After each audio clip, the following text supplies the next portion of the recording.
नमस्कार, मैं हूं निकिता और आप देख रहे हैं सत्यहिंदी.com। चलिए एक नजर डालते हैं अब तक की सुर्खियों पर। देश में होने वाले लोकसभा चुनाव के लिए राजनीतिक दलों ने अपनी कमर कस ली है और जोर शोर से चुनाव प्रचार में जुटे हुए हैं। इसी कड़ी में कांग्रेस नेता राहुल गांधी ने आज मध्य प्रदेश के सिवनी में एक सभा को संबोधित किया। इस दौरान उन्होंने कहा कि कांग्रेस पार्टी आपको आदिवासी कहती है, लेकिन बीजेपी पीएम अमित शाह जी और आरएसएस के लोग आपको वनवासी कहते हैं।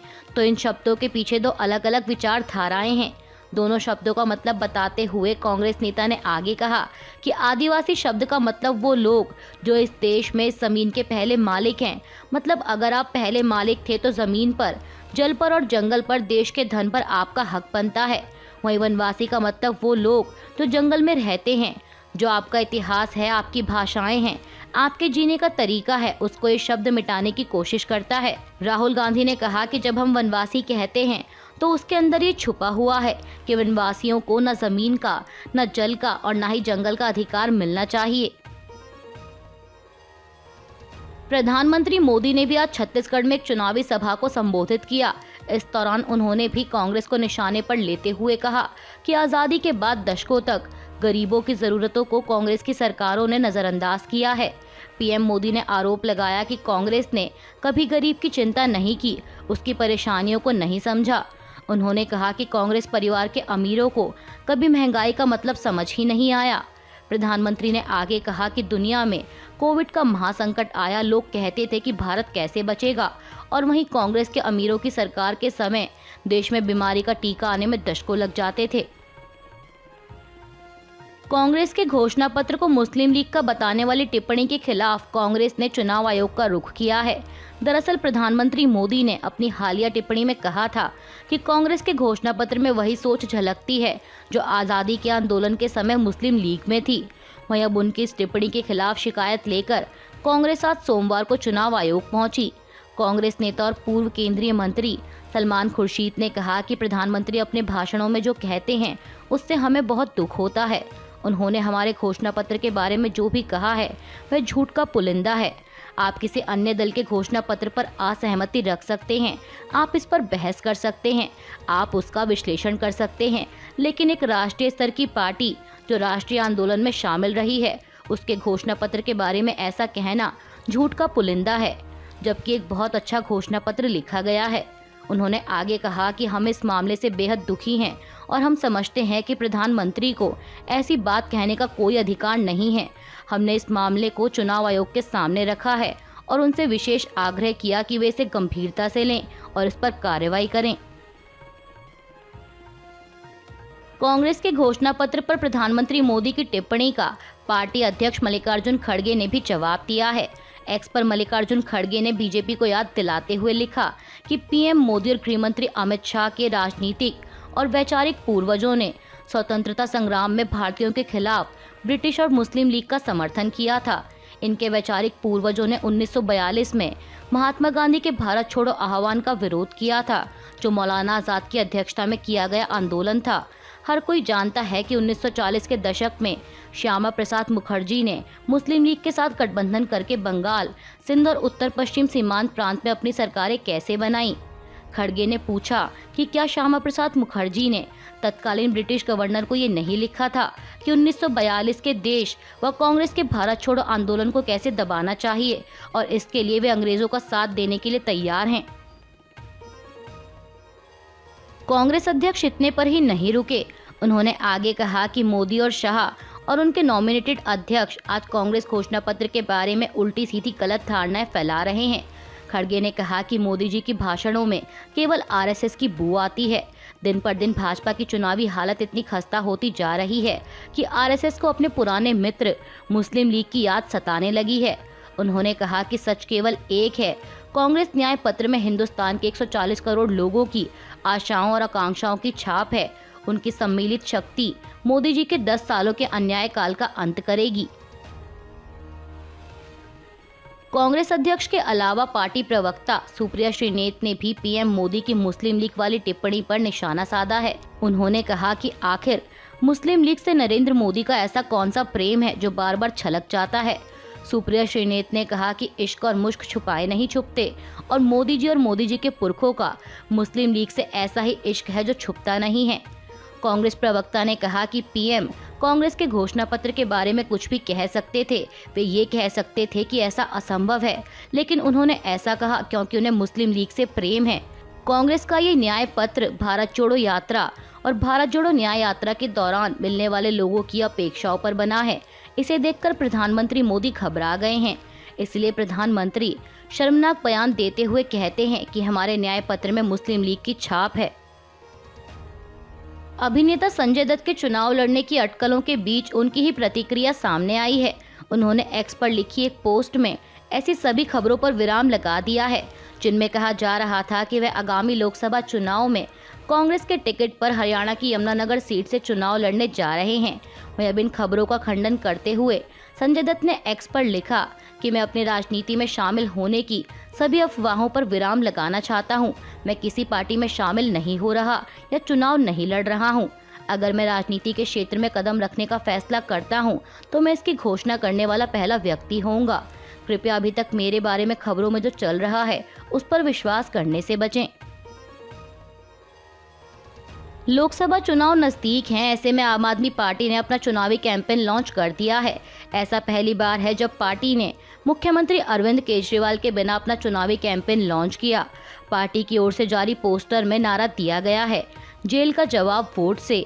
इस कैंपेन को आज संजय सिंह और पार्टी संगठन महामंत्री संदीप पाठक, प्रदेश संयोजक गोपाल राय और मंत्री सौरभ भारद्वाज ने लॉन्च किया। प्रेस कॉन्फ्रेंस के दौरान आप नेता संदीप पाठक ने कहा कि आज अरविंद केजरीवाल जेल में हैं, लेकिन उन्होंने अपनी जिम्मेदारी ईमानदारी से निभाई है। अब जिम्मेदारी हम पर है, दिल्ली के 2 करोड़ लोगों पर है, जिनके लिए अरविंद केजरीवाल ने सब कुछ दांव पर लगा दिया। चाहे वह मंत्री हो या सरकार, लेकिन दिल्ली के लोगों के लिए अपना संघर्ष कभी नहीं रोका। दिल्ली में शुरू हुई ईमानदार राजनीति को खत्म करने की साजिशें चल रही हैं, लेकिन अगर दिल्ली ने ऐसी राजनीति को जन्म दिया है तो इसकी रक्षा करना दिल्ली की जिम्मेदारी है। पूरी दुनिया हमारी ओर देख रही है और हमें अपनी जिम्मेदारियां निभानी होंगी। चुनाव से पहले केंद्रीय जांच एजेंसियों की कार्रवाई रुकने का नाम नहीं ले रही। इसी कड़ी में ईडी ने आप नेता दुर्गेश पाठक को समन जारी कर आज पूछताछ के लिए बुलाया। मीडिया रिपोर्ट्स के मुताबिक यह समन उन्हें दिल्ली के कथित शराब घोटाले से जुड़े मामले में जारी किया गया। इसके अलावा जांच एजेंसी ने केजरीवाल के पीए विभव कुमार से भी पूछताछ की। बता दें कि विभव कुमार से ईडी पहले भी इसी मामले में पूछताछ कर चुकी है। कांग्रेस नेता विजय वडेट्टीवार ने मंडी लोकसभा सीट से बीजेपी उम्मीदवार कंगना रनौत पर दावा किया था कि वो बीफ खाती थी। वहीं अब उनके इस दावे का अभिनेत्री कंगना ने जवाब दिया है। कंगना ने अपने एक्स हैंडल पर लिखा कि ना तो मैं बीफ खाती हूँ और ना ही किसी तरह का रेड मीट खाती हूँ। यह शर्मनाक है कि मेरे बारे में पूरी तरह से आधारहीन अफवाहें फैलाई जा रही हैं। मैं दशकों से यौगिक और आयुर्वेदिक जीवन शैली का प्रचार कर रही हूँ। बीजेपी उम्मीदवार ने आगे कहा कि ऐसी रणनीति मेरी छवि खराब करने के लिए काम में नहीं आएगी, क्योंकि लोग मुझे जानते हैं कि मुझे हिंदू होने पर गर्व है और कोई भी चीज कभी गुमराह नहीं कर सकती। मीडिया रिपोर्ट्स के मुताबिक कांग्रेस नेता विजय वडेट्टीवार ने बीते दिनों आरोप लगाया था कि बीजेपी ने उन कंगना रनौत को टिकट दिया जिन्होंने सोशल मीडिया पर लिखा था कि उन्हें बीफ पसंद था और वो खाती थीं। कांग्रेस नेता और जेएनयू छात्र संघ के पूर्व अध्यक्ष कन्हैया कुमार ने एनडीए के 400 पार के नारे पर निशाना साधा है। उन्होंने कहा है कि ये नारा परसेप्शन मैनेजमेंट करने की कोशिश है। कन्हैया कुमार का कहना है कि इस तरह के दावे वास्तविकता को बदलने की एक दुर्भावनापूर्ण कोशिश है और सत्तारूढ़ पार्टी की हार के डर को दिखाते हैं। उन्होंने इस दावे पर सवाल उठाते हुए कहा कि अगर ऐसा है तो फिर बीजेपी उन नेताओं को पार्टी में क्यों शामिल कर रही है जो कांग्रेस में रहते हुए चुनाव नहीं जीत सके और इस्तेमाल किए हुए कारतूस की तरह हैं। कांग्रेस नेता ने कहा कि अगर कोई इसे करीब से देखे तो यह बीजेपी की हताशा और हार के डर को दर्शाता है। क्या आपने सुना है कि भारतीय क्रिकेट टीम ऑस्ट्रेलिया के साथ मैच खेलने गई है और मैच से पहले वे कह रहे हैं कि 400 पार। वे ऐसी बातें नहीं करते। वे कहते हैं कि हम अच्छा खेलेंगे और वर्ल्ड कप जीतेंगे। लोकसभा चुनाव से पहले राजनीतिक दलों के बीच आरोप प्रत्यारोप और बयानबाजी का सिलसिला जारी है।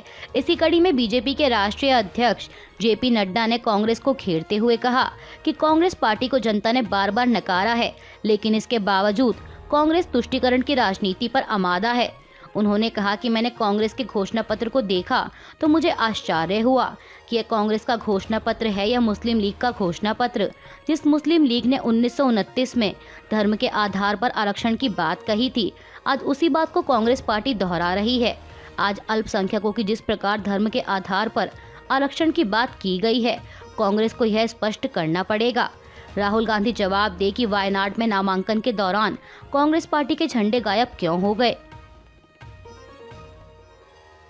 लोकसभा चुनाव में वरुण गांधी का टिकट काटे जाने पर उनकी मां और बीजेपी नेता मेनका गांधी ने एक बार फिर प्रतिक्रिया दी है। बीजेपी द्वारा वरुण गांधी का टिकट काटे जाने पर मेनका ने कहा कि ये पार्टी का फैसला है। वरुण एक बहुत अच्छे सांसद थे और आगे भी जिंदगी में जो भी बनेंगे देश के लिए अच्छा ही करेंगे। मेनका गांधी से जब वरुण के अलग से चुनाव लड़ने पर सवाल किया गया तो इस पर उन्होंने कहा कि नहीं, हम इस तरह के लोग नहीं हैं। लोकसभा चुनाव के लिए शिवसेना उद्धव गुट के उम्मीदवार अमोल कीर्तिकर को ईडी ने समन भेजा था। मीडिया रिपोर्ट्स के मुताबिक यह समन उन्हें कोरोना काल में हुए कथित खिचड़ी घोटाले में पूछताछ के लिए भेजा गया था, जिसके बाद आज सोमवार को वह मुंबई स्थित ईडी ऑफिस में पूछताछ के लिए पहुंचे। बता दें, यह समन अमोल कीर्तिकर को ऐसे समय पर भेजा गया है जब देश में लोकसभा चुनाव होने में कुछ ही समय बाकी है। शिवसेना उद्धव गुट ने उन्हें Mumbai north west Lok Sabha seat से अपना उम्मीदवार बनाया है। साथ ही बता दें कि खिचड़ी घोटाला कोविड महामारी के दौरान प्रवासी मजदूरों को खिचड़ी बांटने के लिए दिए गए कॉन्ट्रैक्ट में गड़बड़ियों से जुड़ा हुआ है। इस मामले में जब पुलिस में शिकायत दर्ज हुई तो पता चला कि बीएमसी के साथ 6 करोड़ रुपए से ज्यादा रकम की धोखाधड़ी हुई है। महाराष्ट्र में एमवीए में सीट बंटवारे को लेकर खींचतान जारी है। इस बीच कल मंगलवार को प्रदेश में इंडिया गठबंधन की एक प्रेस कॉन्फ्रेंस होगी। इसकी जानकारी उद्धव गुट के नेता संजय राउत द्वारा दी गई। संजय राउत ने एक्स पर बताया कि कल सुबह 11 बजे तीनों पार्टियों शिवसेना उद्धव गुट, कांग्रेस और एनसीपी शरद पवार गुट की संयुक्त प्रेस कॉन्फ्रेंस होगी। इस प्रेस कॉन्फ्रेंस में उद्धव गुट की तरफ से संजय राउत, एनसीपी शरद पवार गुट की तरफ से जयंत पाटिल और कांग्रेस की तरफ से बालासाहेब थोराट मौजूद रहेंगे और इसी समय महाविकास अघाड़ी के सीट शेयरिंग पर अंतिम फॉर्मूले की घोषणा की जाएगी। यानी अब सांगली, भिवंडी और मुंबई जिले में सहमति हुई या नहीं, यह कल मंगलवार को स्पष्ट हो जाएगा। अभी के लिए बस इतना ही। बाकी की खबरों के लिए जुड़े रहिए सत्यहिंदी.com के साथ।